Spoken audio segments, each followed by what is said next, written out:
Հայաստանը Հռոմի և Պարսկաստանի միջև ձիրավիճակատամարտը։ Մաս առաջին. իրավիճակը։ 361 թվականին հռոմեական գահ բարձրանալուց հետո Հուլիանոս կայսրը վերսկսում է պատերազմը Սասանյան Պարսկաստանի դեմ։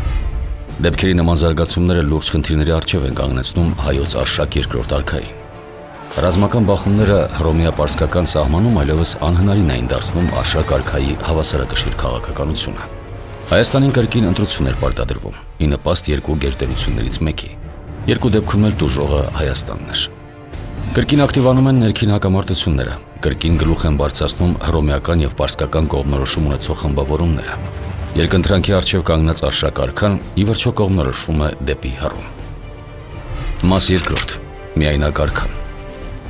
Հռոմի և Սասանյան Պարսկաստանի միջև վճռական ճակատամարտը տեղի ունենում 363 թվականին Սամարիայի մոտ, որտեղ Հուլիանոս կայսրը մահացու վիրավորվում է և մահանում։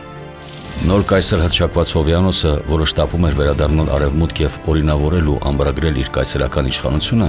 նույն 363 թվականին Մծբինում Շապուհ II երկրակիացի հետ ծանր և ստորացուցիչ հաշտություն է կնքում, որը հայտնի է ամոթալի անվամբ։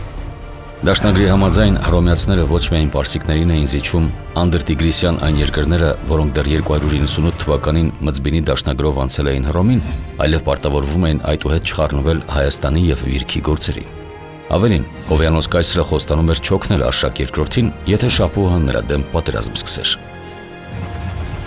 Շապուհ II-ը համառորեն պահանջում էր, որ իրեն վերադարձվեն, ինչպես ինքն էր ասում, իր այն երկրները, որոնք իրենից խլել էր Մաքսիմիանոսը, և պահանջում էր, ինչպես բանակցության ընթացքում իրոք պարզվեց, իբրև փրկագին 5 գավառներ Տիգրիսի մյուս կողմում։ Բացի այդ, նաև կորստաբեր և անազնիվ մի հավելում արվեց, որ այս կնքված համաձայնությունից հետո այլևս օգնություն չտրվի Հռոմի մշտական և հավատարիմ բարեկամ Արշակին Պարսից դեմ, եթե նա Հռոմից խնդրելու լինի այդ։ Ամիանուս Մարկելիանուս, գործք։ Շուտով սկսվում է պարսկահայկական քառամյա պատերազմը։ Սկզբնապես հայկական կողմը հաջողությամբ էր պայքարում պարսկական բանակի դեմ։ Սակայն նախարարներից ոմանք կամ աստիճանաբար անցնում են պարսիկների կողմը, կամ էլ չեզոքություն են պահպանում։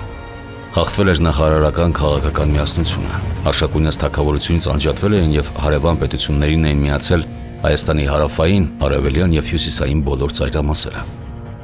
Գրեթե միայնակ մնացած արքան ստիպված է լինում ներկայանալ Շապուհ II-ին։ Նա ձերբակալվում է և իր մահկանացուն կնքում անհուշ բերդում։ Կարծես մոտ էր Արշակունյաց թագավորության կործանումը։ Սակայն Արշակ արքայի ձերբակալությունից հետո էլ Հայաստանի որոշ շրջաններ պարսից զորքերին համառ դիմադրություն են ցուցաբերում։ Պարզվում է, Հայաստանը նվաճելը այդքան էլ հեշտ գործ չէր։ Հակառակ ստեղծված ծանր պայմաններին պետության ղեկավարումն իր ձեռքն է վերցնում գերագույն իշխանությունը ներկայացնող հայոց փառանձեմ թագուհին։ Արքունական 11 հազարանոց զորքով ամրանալով Արտագերս ամրոցում նա ձեռնամուխ է լինում Արշակունյաց թագավորության պահպանման անհնարին թվացող գործին։ Չնայած համառ դիմադրությանը, համաճարակի և սովի պատճառով դիմադրությունն ի վերջո թուլանում է։ Պարսիկներին հաջողվում է գրավել բերդն ու գերեվարել թագուհուն։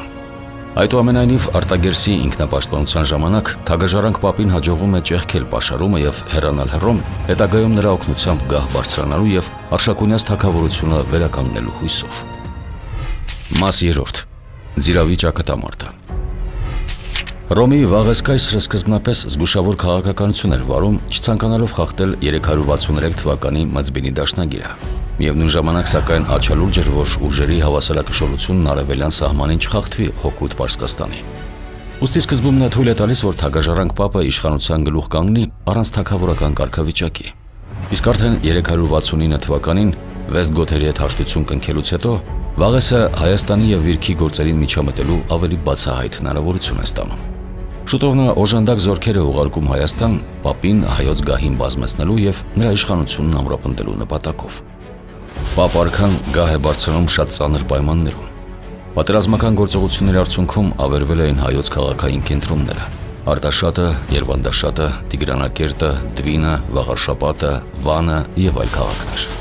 Իրավիճակի լրջությունը հասկանալով հակասությունները մի կողմ են թողնում և պապի շուրջ են համախմբվում բազմաթիվ ազնվականներ։ Նրանց հետ էր նաև Ներսես կաթողիկոսը։ Պապ արքան հնարավորություն է ստանում ձեռնամուխ լինելու ավերված թագավորության նորոգմանը, հետզհետե հայկական հողերից դուրս վտարելով պարսկական կայազորները։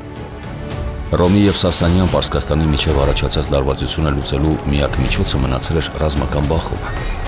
371 թվականին Շապո արքան մեծաքանակ զորքի գլուխ անցած շարժվում է Ատրպատական, որտեղից էլ մտնում է հայոց միջնաշխարհ Այրարատ։ Շապո արքան այս անգամ վճռել էր նվաճել ամբողջ Հայաստանը։ Պարսկական զորքերին դիմակայելու համար հայ-հռոմեական զորքերը կենտրոնանում են Բագավանում։ Վճռական ճակատամարտը տեղի ունենում 371 թվականին Ձիրավի դաշտում Նպատ լեռան հյուսիսային փեշերին։